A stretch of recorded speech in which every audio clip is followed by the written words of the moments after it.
কাছাড়ের শিলচর কালাইন সড়ক বিগত 5 বছর ধরেই বেহাল অবস্থায় পড়ে রয়েছে। সড়কের বিভিন্ন স্থানেই পুকুরের রূপে পরিণত হয়েছে।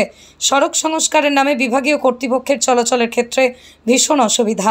অনেক সময় আন্দোলনের মুখে পড়তে হয়েছে সাধারণ মানুষকে, কিন্তু আজ পর্যন্ত সড়কের কোনো কাজ হয়নি।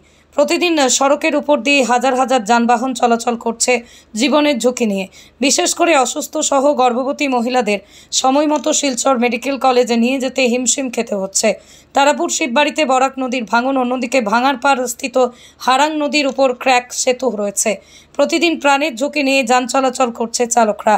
আজ সংবাদ মাধ্যমের কাটিগড়ার বিধায়ক আলহাজ খলিল উদ্দিন মজুমদার সহ কাছাড় জেলা কংগ্রেসের সাধারণ সম্পাদক দিলওয়ার হোসেন লস্কর, যুব কংগ্রেস নেতা মুসলিম উদ্দিন বড়ভূঁইয়া, কালাইন গাঁও পঞ্চায়েতের প্রাক্তন সভাপতি মৃদুল কান্তি চক্রবর্তী কালাইন শিলচর সড়ক নিয়ে সরব হন। বিধায়ক খলিল বলেন, দীর্ঘদিন ধরেই শাসক দলের নেতা মন্ত্রীরা শুধু সংবাদ মাধ্যমের সামনে প্রতিশ্রুতি দিয়ে আসছেন। এবার আর প্রতিশ্রুতি শোনার সময় অতিবাহিত হয়েছে। প্রয়োজনে গণতান্ত্রিক পদ্ধতিতে বিভিন্ন দল সংগঠন নিয়ে আন্দোলনে নামতে বাধ্য হবেন বলেই সাফ জানিয়ে দেন বিধায়ক খলিল। কিন্তু শিলচর কালাইন রোড যেটা আছে একটু গুরুত্বপূর্ণ হিসেবে খারাপ পাওয়া যায়, কারণ যেতে আমরা দেখছি আর কি মানুষ কোনো সময় জেনারেলি মানুষ শিলচর থেকে চায় খালাইন কি মালিডোর বিভিন্ন জায়গায় যাওয়ার চেষ্টা করে, কিন্তু বিশেষ করে আমরা দেখি অন্য রোডে দিয়ে ঘুরিয়ে এই রাস্তা অত বেহাল অবস্থা আর কি। এবং কেন শিলচর থেকে আইতে সময় রাস্তা কয়েকটা জায়গা আমরা জানি অনেক খারাপ আছে। শিববাড়ি রোডও অনেক খারাপ রাস্তা, কারণ 1 বছর থেকে আমরা জানি কন্টিনিউ খালি আজকে ওয়ার করার হয়ে যাব, কালকে ওয়ার করার হয়ে যাব, কাজ হয়ে যাব কন্টিনিউ। কেন শিলচর MLA বিশেষ করে আমরা অনেক সময় দেখি বিভিন্ন স্টেটমেন্ট দিতরা যে রাস্তার কাজ ইমিডিয়েট আরম্ভ হয়ে যাবে, ইলেকশন খালি শেষ হইতে বোঝা গেছে ও কাজ আরম্ভ হয়ে যায়, কিন্তু এখন পর্যন্ত কোনো কাজ হয়েছে না। এখানে যে ব্রিজ আছে শিববাড়ি রোডে আইয়া আমরা বিশেষ করে এখানে যে রাস্তাটা অনেক আজকে প্রায় 6 থেকে 8 মাস হয়ে গেছে রাস্তাটা বন্ধ। আজকের দিন পর্যন্ত কোনো বড় গাড়ি যাওয়া সম্ভব হয় না, কারণ এটা একটা জায়গায় একটা ব্রিজের একটা ক্র্যাক হয়েছে, ক্র্যাকও দেখা যায় রাস্তাটা বন্ধ করে রাখা হয়েছে।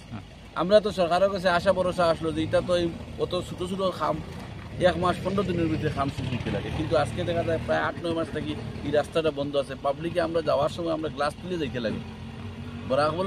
বরাকবলি যারা বিধায়ক আছি এই জায়গা যাইতে সময় মানুষের কাছে আমরা লজ্জায় কিন্তু আমরা গ্লাস উঠিয়া যাইতে লাগে। শিলচর থেকে ফার্স্টগাম গুড়িয়া দেখছি মানুষ বিশেষ করে এই মালিডোর বিভিন্ন জায়গা গুমরা চুমরা জলালপুর যে এরিয়াত মানুষ যায়, খালাইন এরিয়া তাইতে অনেক কষ্ট করি আয় মানুষ।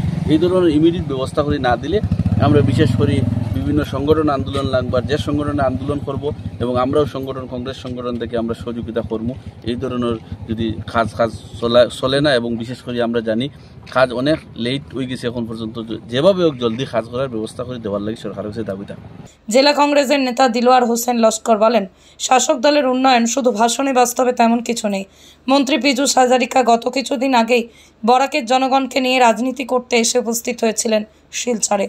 বেহাল সড়ক নিয়ে জনগণ নরক যন্ত্রণায় উপভোগ করছেন, কিন্তু সরকার তথা বিভাগীয় কর্তৃপক্ষ নীরব ভূমিকা পালন করেছেন। আমরা আর ঘরে বসে থাকবো না, প্রয়োজনে সড়ক অবরোধ করে আন্দোলনে নামতে বাধ্য হব, এমন মন্তব্য দিলওয়ার হোসেন লস্করের। রাজ্য এবং কেন্দ্রে যে ডাবল ইঞ্জিনের সরকার চলছে, সেই সরকার শুধু ভাষণ সর্বস্ব, সরকারের কোনো কাজের কোনো নেই। 5 বছর থেকে এই রাস্তাটা সম্পূর্ণ পশ্চিম শিলচর যোগাযোগ ব্যবস্থা 5 বছর থেকে একই অবস্থায় আছে।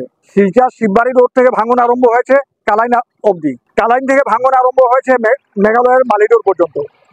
এই রাস্তাটার উপর বেচ করে আমাদের এই অঞ্চলের ব্যবসা বাণিজ্য গড়ে উঠেছে। এই অঞ্চলের ছাত্রছাত্রীদের যোগাযোগের মাধ্যম এই রাস্তাটা। এই অঞ্চলের যারা মুমূর্ষু রোগী গর্ভবতী বোনেরা এই রাস্তা দিয়েই শিলচর মেডিকেল কলেজে যায়। আপনারা একটু যদি খেয়াল রাখেন তবে আপনারা নিশ্চয়ই জানবেন বৎসরে অন্তত এই রাস্তার কারণে 3 থেকে 4 জন রোগী মারা যান।